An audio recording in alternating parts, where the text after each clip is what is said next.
and you die before your time, bouncing over the bonnet of a drunk driver's car. Well, a few people decided that they were going to do a ghost hunt in the area where she died, because apparently there'd been several fatalities in that neck of the woods, and they managed to capture something quite extraordinary. They just knew that someone had died. They didn't know it was a school teacher. So imagine their surprise when they captured this.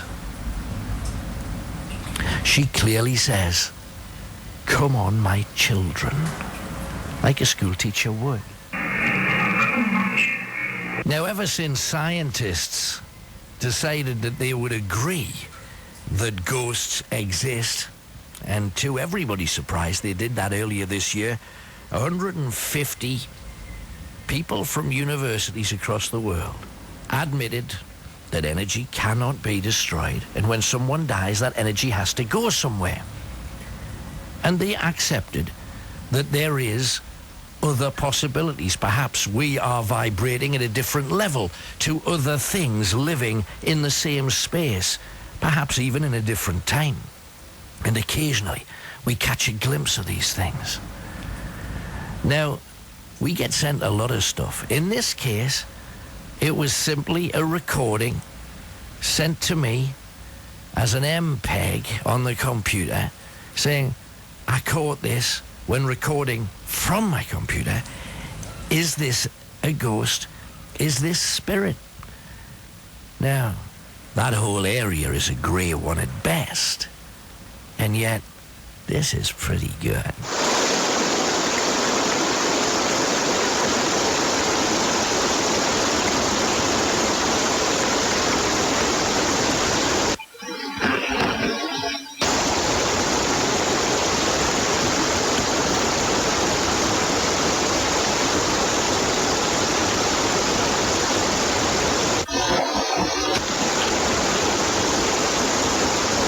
I think that's really pretty damn impressive, because if you're standing there and nothing's happening and it is absolutely silent, then all of a sudden that happened.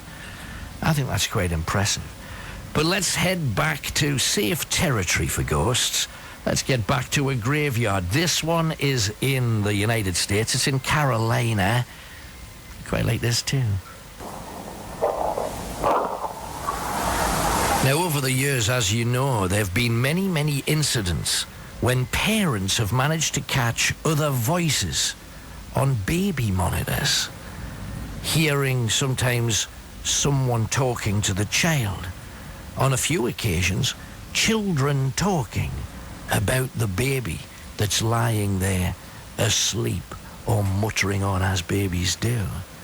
But two-way radios are being used quite a lot. Instead of bothering with a mobile phone, if you go to a big supermarket, certainly in America, if you go to a mall with the kids, you give them two-way radios, and that is your communication with them. Come to Pizza Hut, your dinner's ready, and all that kind of thing. The thing is, if you link up two-way radios so that you can record, and many of the more sophisticated ones you can certainly do that, imagine if when you get on there, you're not alone. You've been joined by the dead.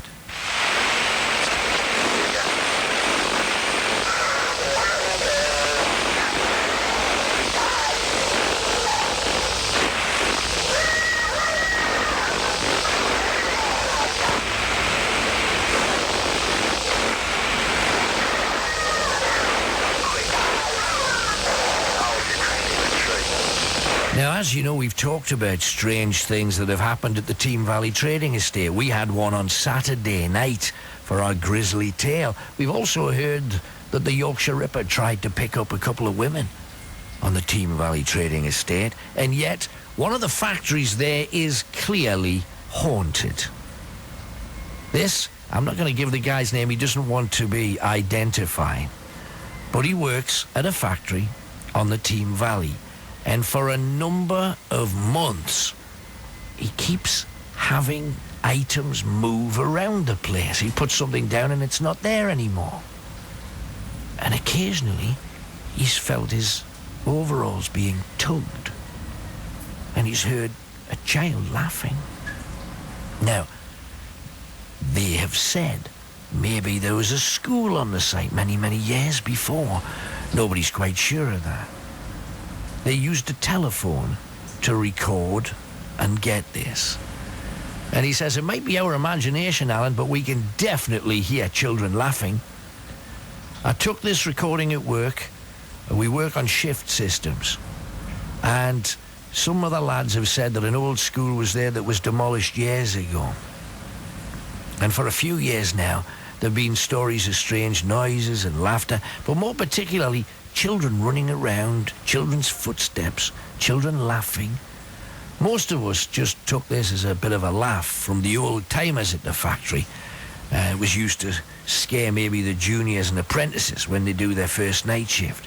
And then, one night shift, myself and some of the others had been to the 24-hour drive-through for some burgers and chips. And walking back, we were all totally convinced that we heard laughter. So the following night, we set up this telephone and just left it. And you can hear the faint sound of children laughing. Some of the people here still don't believe us. Here it is. Now imagine this. Imagine you have a member of your family who is in an old people's home. Or perhaps you have a body laid out at a funeral home. And somebody comes walking in with recording devices saying, well, this is a funeral home. I want to see if there's any ghosts here. Now, the person that ran the home didn't really mind keeping in with the people who live nearby. He said, if you want to set up a microphone and stand there like an idiot for an hour in the darkness just before we close up about 8 o'clock at night, help yourself. This guy did. He stood there for an hour or so, didn't hear a single thing. Then he packed up his recording equipment and he went home. He insists nothing happened that whole time. He considered it a complete waste until he played it back, because as he stood there, right in front of him, something slapped itself off the microphone. He was not aware of this happening until he played it back, and he nearly had to change his trousers. There's a sign.